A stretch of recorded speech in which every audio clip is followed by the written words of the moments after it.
Science is almost by definition anti-authoritarian.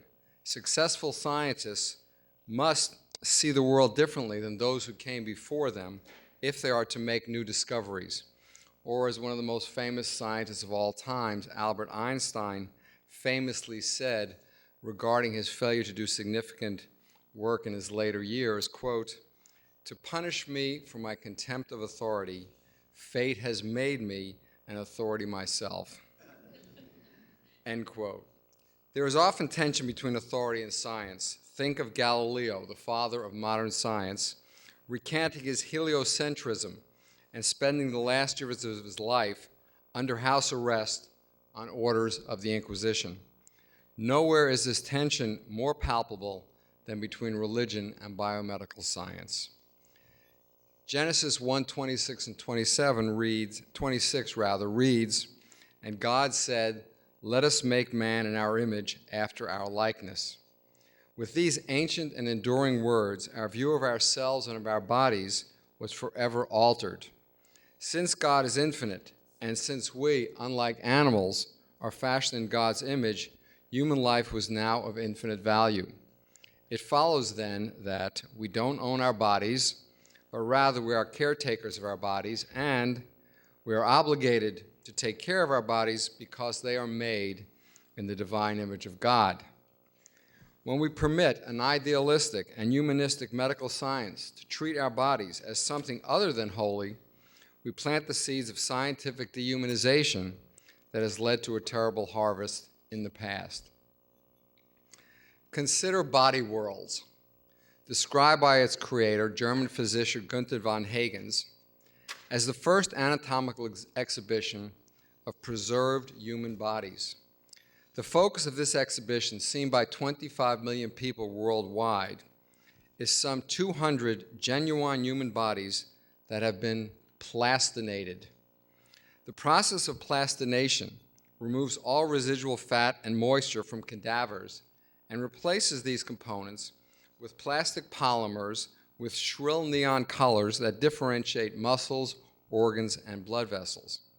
The cadavers are arranged in lifelike poses, rollerblading, horseback riding, dribbling a basketball, and in one particularly ghoulish display, a doleful cadaver holds up his own flayed skin as if deciding whether or not to send it to the cleaners. According to Michael J. Lewis, writing about body worlds in Commentary magazine, quote, "The way a body is treated aesthetically is always an index of society's understanding of itself. If our bodies do in fact comprise ourselves, it is little wonder that they have come to dominate so many of the political and legal battles of our time over birth control, abortion, suicide, euthanasia, organ donation, elective amputation, and more. This development in itself suggests a vast cultural change in our understanding of the body, its autonomy, and its moral relationship to society," end quotes. We rely on religious institutions to remind us that all human life is of infinite value and that science is not our salvation. But sometimes our faith in religious institutions is not justified. In their book, Betrayal, German Churches and the Holocaust, Robert Erickson and Susanna Heschel contend that, quote, "the German churches played a far more important role in Nazi atrocities than has hitherto been supposed. Most important, their role involved moral suasion. Through the support for Nazi policies articulated by many religious leaders, ordinary Germans were reassured that these policies did not violate the tenets of Christian faith and morality," end quotes. Lest you think this was only taking place in Germany, we have in another book, Preaching Eugenics, Religious Leaders and the American Eugenics Movement, the author Christine Rosen saying about Sinclair Lewis's fictitious Dr. Arrowsmith, quote, "Like so many pulpit Arrowsmiths, preachers have become enamored of the possibilities science presented. In eugenics, they found a science whose message moved effortlessly from laboratory to church." When religious institutions lose their way? Is it reasonable to expect scientists and physicians to find the right path?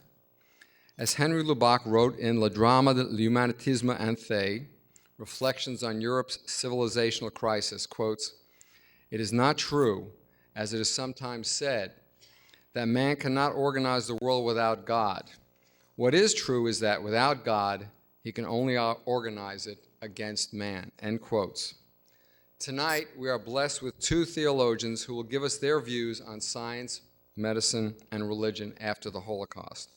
Our first speaker will be Dr. John Haas, president of the National Catholic Bioethics Center in Philadelphia. The center was established in 1972 to apply the teachings of the Catholic Church to ethical issues arising from developments in medicine, the life sciences, and civil law. It is the largest publisher of books and periodicals on Catholic bioethics in the country. Dr. Haas received his Ph.D. in moral theology from the Catholic University of America and his S.T.L. Don't feel embarrassed if you don't know what an S.T.L. is. I didn't either. I had to go look it up. It's a licentiate in sacred theology. How did I do? Thank you. In moral theology from the University of Freiburg, Switzerland. He also has a Master of Divinity degree and has studied at the University of Munich and the University of Chicago Divinity School. Before assuming the presidency of the National Catholic Bioethics Center, Dr. Haas was the John Cardinal Kroll Professor of Moral Theology at St. Charles Borromeo Seminary of the Archdiocese of Philadelphia, and adjunct professor at the Pontifical John Paul II Institute for Studies in Marriage and the Family in Washington, D.C. He has also served as a member of the Medical Moral Commission of the Archdiocese of Philadelphia, a faculty member of the Commission for Interprofessional Education and Practice at Ohio State University, professor of moral theology at the Pontifical College Josephinum in Worthington, Ohio, and has testified before governmental and advisory bodies on physician-assisted suicide and cloning of humans. Dr. Haas has written many articles on topics ranging from the role of the laity in the church to sexual morality, social justice issues, and bioethics for Crisis of Conscience, Christian Marriage, a Historical Study, and Crisis, the St. Austin Review, and Touchstone magazines. He has written Marriage and the Priesthood and Contraception, a Personal Odyssey, and his opinion pieces have appeared in the New York Times, the Boston Globe, and the Philadelphia Inquirer. Dr. Haas has lectured extensively in the United States and abroad, and is a consultant to the Committee for Pro-Life Activities of the United States Conference of Catholic Bishops, a former board member of the Fellowship of Catholic Scholars, and a board member and faculty member of the International Catholic University. His recent awards include the honorary degree of Doctor of Christian Ethics by the Franciscan University of Steubenville, an honorary Doctor of Laws by Immaculata University, and election to the board of the International Federation of Bioethics Centers and Institutes of Personalist Inspiration. In November of 2004, he became a Knight of the Sovereign Military Order of St. John of Jerusalem and of Malta, and in 2006, Pope Benedict XVI appointed him to the Vatican's Pontifical Academy for Life as an ordinary member. In his spare time, Dr. Haas founded and was president of the International Institute for Culture based in Philadelphia, and for a number of years he produced and hosted a national television program known as the St. Charles Forum. In the early 80s, Dr. Haas was a registered foreign agent for the National Bank of Mexico and executive director of Banamex Cultural Foundation, and served as a consultant to the Department of Justice on Hispanic and family issues during the first Reagan administration. As if he were not busy enough, somehow Dr. Haas and his wife, Martha, have 9 children and several grandchildren. Tonight, he will speak about science, medicine, and religion after the Holocaust. Please join me in welcoming the very energetic Dr. John Haas, the Holocaust Museum.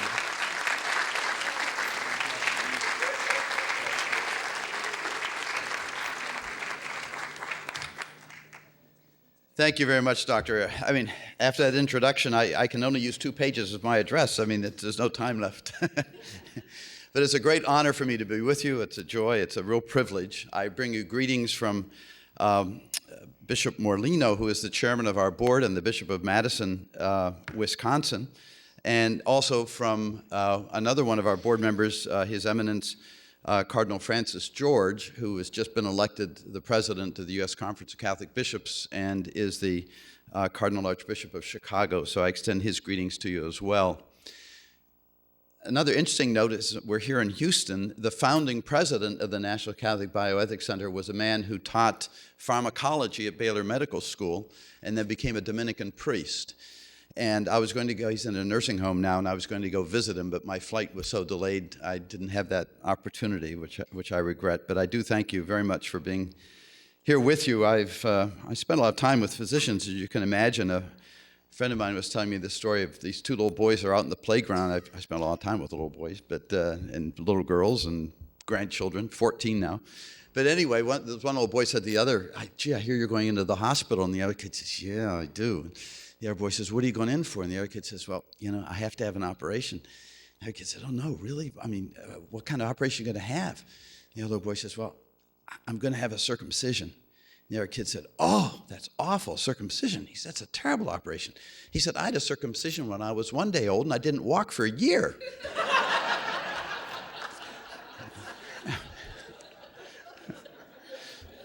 Some audiences get nervous when I start with a circumcision joke, but I think it works out all right. Well, science, medicine, and religion are powerful social forces. The Hippocratic Oath itself, the foundational document of ethical medical practice, calls upon deities to witness to the taking of it. "I swear by Apollo the physician, and Asclepius, and Hygeia, and Panacea, and all the gods and goddesses, making them my witnesses, that I will fulfill according to my ability and judgment this oath and this covenant." In the Catholic Church, another religious body, one can certainly see this natural and enduring relationship between religion and medical science. The Church has a very long history with healthcare. The founder of our religion referred to himself as a physician and gained great notoriety in his own day for his acts of healing. From the beginning, the Church committed itself to carrying forward the healing ministry of Jesus. Communities of religious sisters and brothers and priests started hospitals and orphanages and asylums and leprosariums. Such initiatives have continued to grow so that in our day, the Catholic Church is the largest provider of non-governmental health care in the United States, generating $90 billion a year in revenue and holding over $200 billion in assets. Furthermore, Catholics involved in healthcare for the sick and dying had no problem whatever embracing the pagan Hippocratic Oath, committing themselves never to violate a patient entrusted to their care. One can even find early Christian manuscripts with this pagan oath written in the form of a cross. And our last Pope, John Paul II, referred to, quote, "the still relevant Hippocratic Oath, which requires every doctor to commit himself or herself to absolute respect for human life and its sacredness," end quote. And here I believe we find the absolute touchstone of the enduring commitment on the part of science, medicine, and religion in its highest forms, and that is to this absolute respect for human life and its sacredness of each individual human life. Those with ultimate responsibility for this vast healthcare ministry in the Church are the bishops, who have issued something known as the Ethical and Religious Directives for Catholic Healthcare Services. And in the introduction to that work, they state the centerpiece of this vast ministry.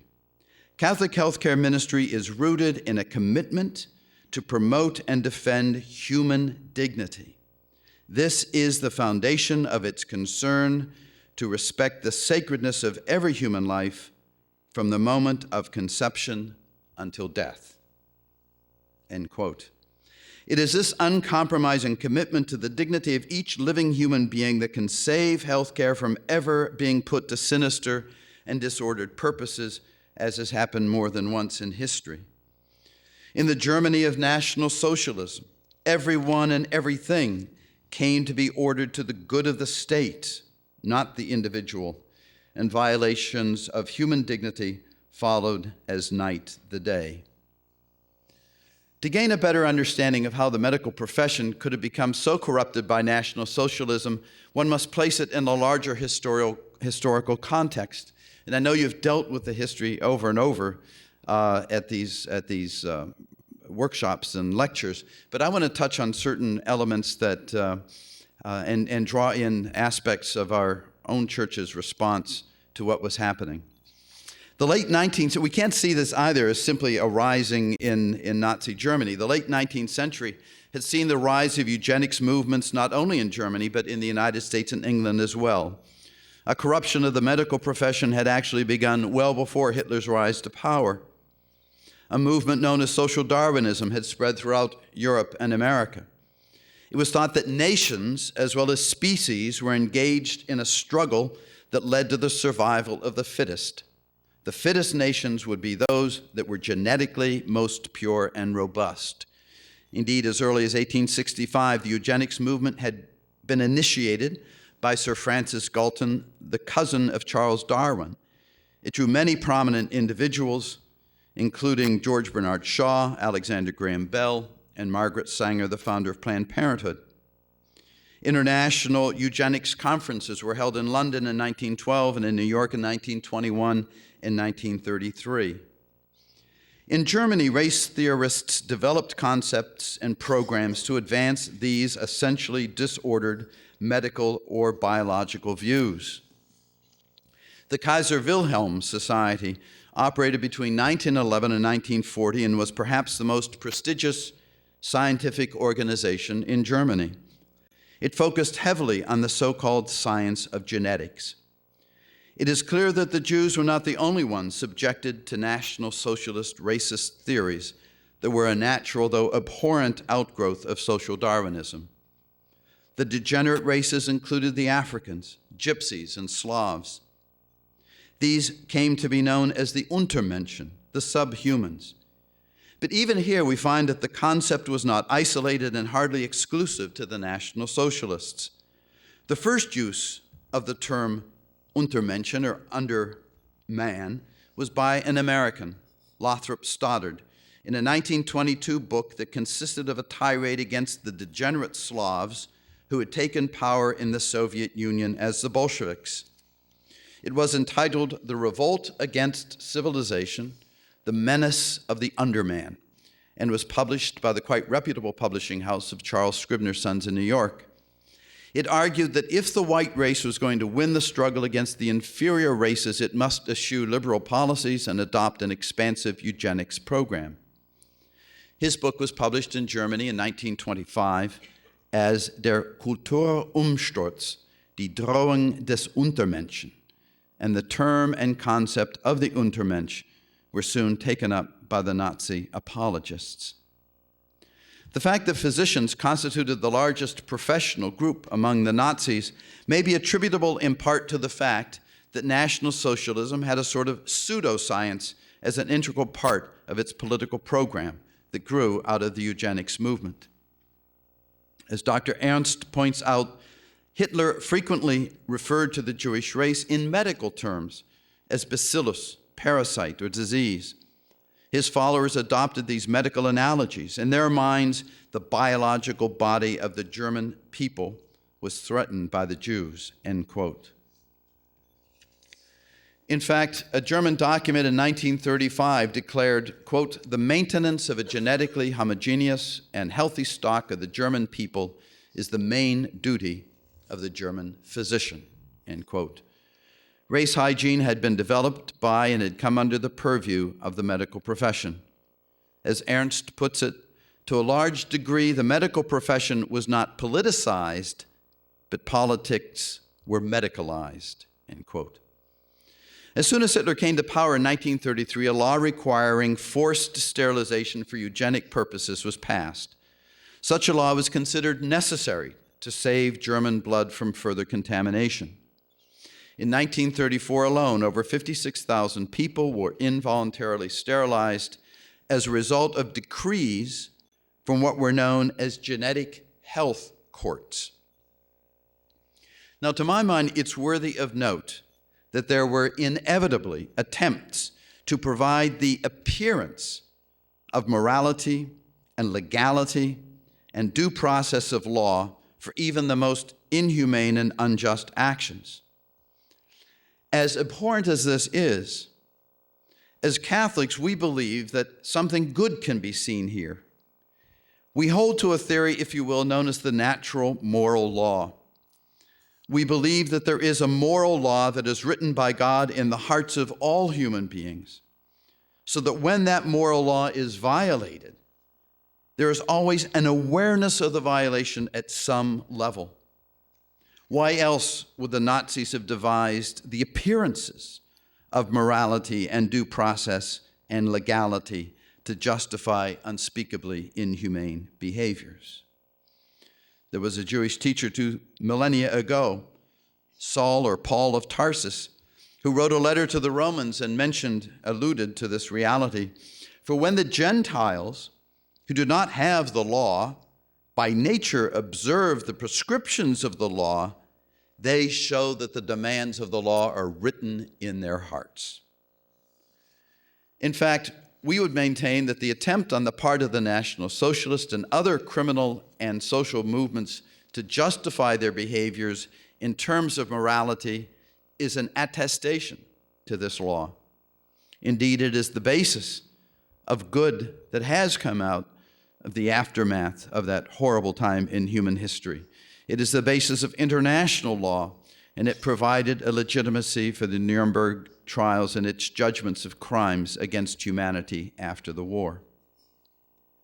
But back to the genetic health courts. The National Socialists soon became convinced that these genetic health courts were not sufficient to address the drain of national resources posed by those in German society who were considered defective. In October of 1939, Hitler quietly established a broad euthanasia program to dispose of children with Down syndrome, hydrocephaly, and other anomalies. He wrote, Reichsleiter Buhler and Dr. Metzen Brandt are commissioned with the responsibility of extending the authority of specified doctors so that, after critical assessment of their condition, those adjudged incurably ill can be granted mercy death, end quote. Once again, we see an appeal to a purported medical and judicial process leading to the direct killing of the innocent. And this appeal was cloaked in the language of morality and decency, in this case, mercy death. By the end of the year, the euthanasia program was extended to adults suffering from lives not worth living, das lebensunwerte Leben, that became a leitmotif in German Nationalist Socialist ideology. However, despite Hitler's written order, the program was still being carried out surreptitiously, and most of the general population knew nothing of it. Even as late as 1939, the Nazis were aware that the public was not prepared to accept euthanasia, particularly those who were practicing Christians. Hitler quite consciously avoided introducing a program of euthanasia throughout the 30s because he did not want to provoke the condemnation of the Catholic Church. Here can be seen the value of there being competing or complementary institutions within a society providing some sort of checks and balances. Here we can see the usefulness of a certain pluralism within the social order. In this case, there was a brutal dictatorship that did not dare undertake certain courses of action because of its fear of losing its hold on power or because of its fear that it could not effectively carry out its programs with that kind of opposition. Within a year after the National Socialists came to power in 1933, Cardinal Michael von Faulhaber of Munich warned publicly of a growing sentiment in German society toward euthanasia and of policies within the National Socialist Party. He wrote to the head of the Reich Chancellery, I have deemed it my duty to speak out against this ethical, legal, non-political question, for as a Catholic bishop, I may not remain silent when the preservation of the moral foundations of all public order is at stake, end quote. Despite such an objection in 1934 and 1935, the leader of the Reichsdoctors, Gerhard Wagner, went on to push for the widespread destruction of life not worth living. However, he maintained later that Hitler told him not to undertake such a program during peacetime. Hitler supported such an initiative, of course, but he was, and I quote Wagner, of the opinion that such a program could be more smoothly and easily carried out in war, and that the expected resistance from the churches would have less impact in wartime.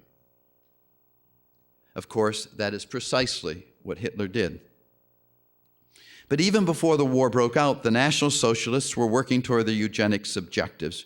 From 1936, all church institutions were forced to transfer the patients in their sanatoria to asylums controlled by the state. And already in this period, certain patients were being subjected to so-called mercy death. Astonishingly, the entire euthanasia program, which began in 1939 and ended in 1941 and had claimed more than 90,000 lives, was carried out secretly and with no claim to legality. Euphemisms, again, were used for its implementation, a perverted appeal to a universal moral order that could be sensed at some depths of these people's beings. Questionnaires to determine which patients should be euthanized were distributed by the Reich Association of Asylums, and the means of transportation of these unfortunate individuals to their deaths was known as the Community Patients Transport. By the beginning of 1941, rumors had become increasingly widespread that the National Socialist regime was engaged in a euthanasia program in the asylums throughout the country. On the 7th of July of that year, the German bishops issued a pastoral letter to be read from all pulpits, declaring that it was immoral to kill except in a just war or in self-defense. They maintained that there were, quote, obligations of conscience, end quote, that led them to oppose the direct taking of innocent human life, quote, even if it were to cost us our own lives, end quote. It was a clear condemnation of the clandestine killings that were thought to be taking place in the asylums. But then about a month later, on the 3rd of August, Bishop Clemens August Count von Galen, the Bishop of Münster, issued a pastoral letter and denounced the practice of euthanasia in blunt and courageous terms. Quote, there is a general suspicion, verging on certainty, that these numerous deaths of mentally ill people do not occur of themselves, but are deliberately brought about, that the doctrine is being followed according to which one may destroy so-called worthless life, that is, kill innocent people, if one considers that their lives are of no further value for the nation and the state, end quote. In his sermon, von Galen spoke right to the undermining of the medical profession and the violation of the physician-patient bond that was occurring. Quote, who will be able to trust his doctor anymore? He may report his patient as unproductive and receive instructions to kill him. It is impossible to imagine the degree of moral depravity, of general mistrust that would then spread even through families if this dreadful doctrine is tolerated, accepted, and followed. Von Galen went on, we wish to withdraw ourselves and our faithful from the Nazi influence so that we may not be contaminated by their thinking and their ungodly behavior, so that we may not participate and share with them in the punishment which a just God should and will pronounce upon all those who do not wish what God wishes, end quote.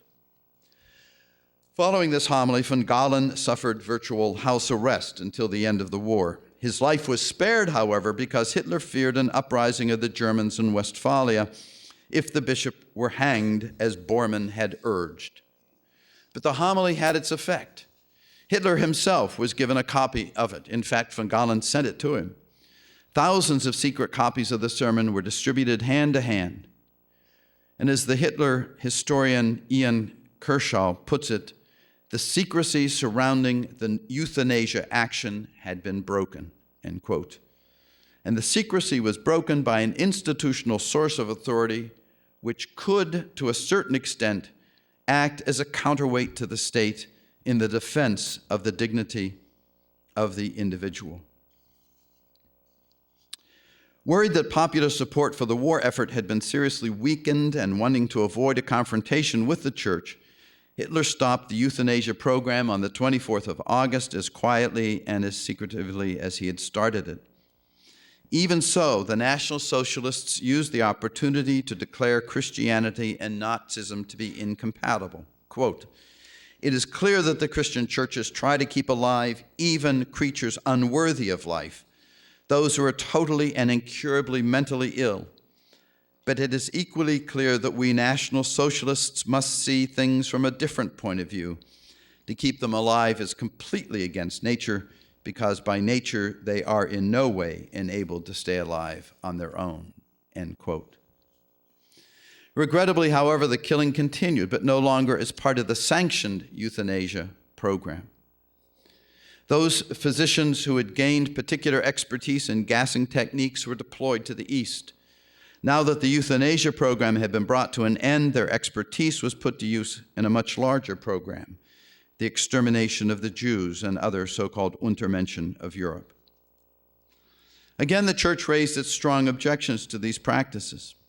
Pope Pius XII was the first figure of international stature to denounce what was beginning to occur. In his 1942 Christmas message, he denounced the persecution, quote, "of hundreds of thousands who, without any fault of their own, sometimes only by reason of their nationality or race, are marked down for death or progressive extinction," end quote. The Gestapo responded to the words of Pius XII. Quote, "Here he is clearly speaking on behalf of the Jews and makes himself the mouthpiece of the Jewish war criminals," end quote. Although physicians constituted the largest professional group within the National Socialist Party, there was still opposition in their ranks to Hitler's murderous programs, and many were inspired by religious motives. During the first year of the Nazi regime, Dr. Johann Karl Friedrich Rittmeister served as director of the Psychotherapeutic Polyclinic at the Berlin Institute of Polytherapeutic Research and Psychotherapy. In that position, he helped many escape the policies of the National Socialists, and he wrote clandestinely against the horrible tortures and atrocities of the Third Reich. He was apprehended in 1942 and executed in Berlin in 1943 after 9 months of interrogation and torture. Dr. Karsten Japperson was the head of the Department of Psychiatry at Bethel, an institution of the church. He refused to cooperate in the euthanasia program for the mentally ill, and even filed a lawsuit for murder against the program in 1940. It is estimated that 21 Catholic facilities in the German Caritas Association managed to save at least 1,500 patients by hiding them or turning them over to their families before the Nazi transport vehicles could remove them to the extermination sites. One of the best-known opposition groups to National Socialism was formed at the University of Munich and is known as the White Rose. Almost all the members of this group were medical students. Willy Graf was a deeply religious Catholic who had witnessed the murder of Poles and Jews as he served in the medical corps in the army on the Eastern Front, and out of religious motives helped to forge this group of students. The group began distributing anti-Nazi literature in 1942. By February of 43, they had been apprehended. 3 of them were executed by guillotine the very day they were tried and found guilty of treason. The others were executed a few days later. Germany, and in particular the German medical profession, continues to live under the shame of the National Socialist period. But if we would speak of medicine, science, and religion after the Holocaust, one must acknowledge that Germany has some of the most rigorous ethical guidelines for medicine and research in Europe today, due in no small part because of its sad recent history. The medical establishment has sometimes been criticized for not being willing to reflect more deeply in the post-war period on the role of their own profession in the crimes of the National Socialist period. However, physicians, politicians, and the church in Germany today are committed to avoiding the kinds of horrors that occurred under National Socialism. Research on human subjects is very carefully monitored. Yet it must be pointed out that some of the legal sanctions Germany has in place against what it considers to be practices in violation of human dignity are now considered too rigorous by other member states of the European Union. Germany, for example, has a law protecting the embryo and has outlawed a procedure known as pre-implantation genetic diagnosis. In this procedure, an embryo that has been engendered through in vitro fertilization will have a single cell removed, which is then tested for a genetic defect. If the embryo is carrying a genetic defect, no attempt is made to have it implanted, and it is destroyed. However, the memory of the eugenics movement of the National Socialists was strong and painful enough that there has been strong opposition to even this procedure in Germany. In 2001, the president of Germany, Johannes Rau, in a speech in Berlin, addressed this controversial procedure. Many demand, he said, that pre-implantation genetic diagnosis should be allowed in Germany. The issue here is whether an embryo engendered through IVF should be identified by genetic defect before it is placed in the mother's womb. May the embryo be set aside, or should it be devalued when such defects are determined? He went on to say that Germany should protect itself against the practice that most likely would lead, in his words, to biological selection. He went on, "Children are a gift. I know how bitter it is for many who have no children. When there is the possibility to engender children artificially or to test the genetic composition of an embryo, then will there not arise the opinion that one has a right to the perfect child? We know, however, that there is no such right. There is no right to children.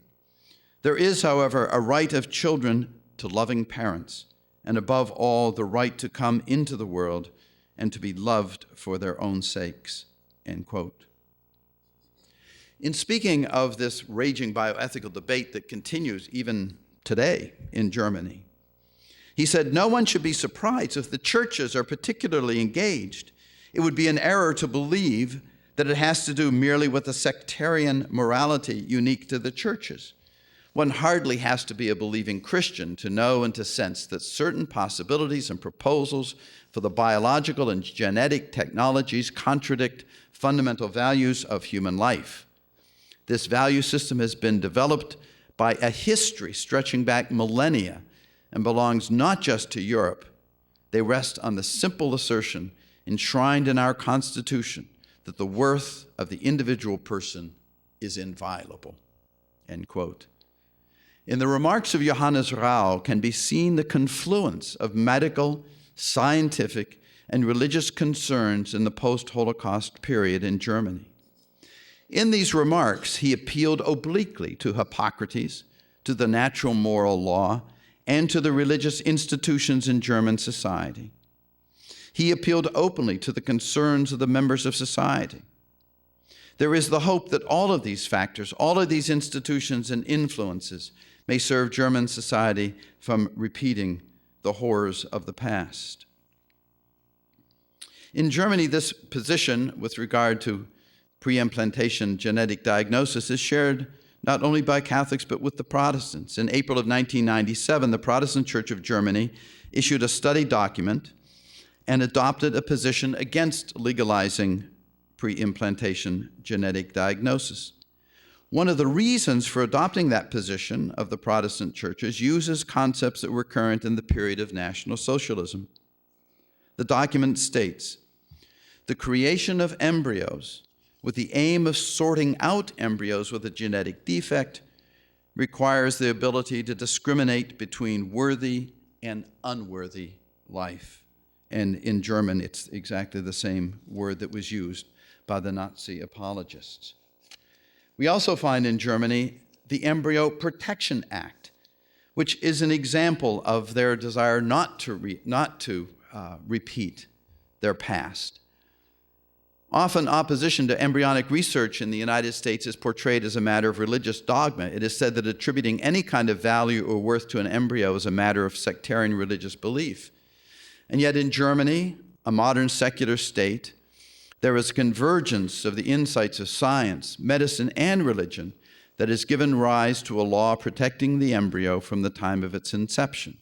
It was passed in 1990 and went into effect January 1st, 1991, and is quite specific in its use of scientific fact to establish what it is to be protected by the state.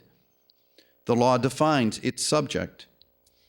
An embryo, for the purposes of this law, is a fertilized human ovum from the moment of the fusion of the nuclei of the two gametes that is capable of development, as well as each totipotent cell taken from an embryo, end quote.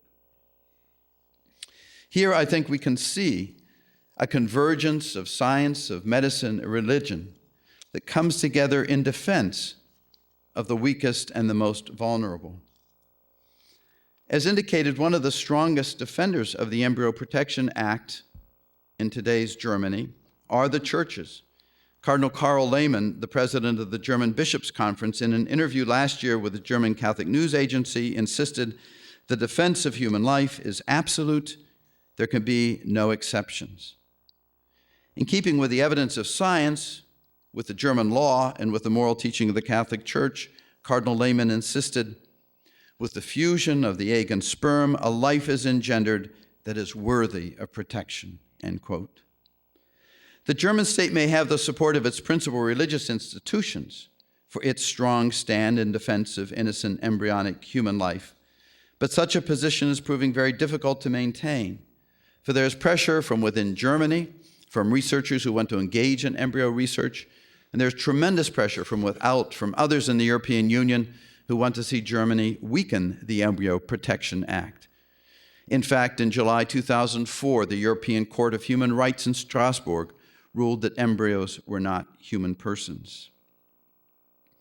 But the religious institutions in Germany, largely out of shame for their past, both Protestant and Catholic, have been strong defenders of the rights of the weakest and most vulnerable in their society, whether by resisting attempts to legalize embryonic stem cell research or by resisting attempts to weaken the restrictions on abortion and laws against physician-assisted suicide. As said at the outset of this paper, medicine, science, and religion have been powerful forces in society, most particularly as they are placed at the service of those who are weakest and most vulnerable. One can only hope that this coalition can prevail in our contemporary society, which is far too prone to being driven by a utilitarian ethic, a society in which care for the sick and dying is often referred to as the healthcare industry, with ideologies, be they laissez-faire capitalist or utopian, driving decisions that are not always respectful of the dignity of the human person. We must strive to see that medicine, science, and religion always work together for the common good and the defense of each individual.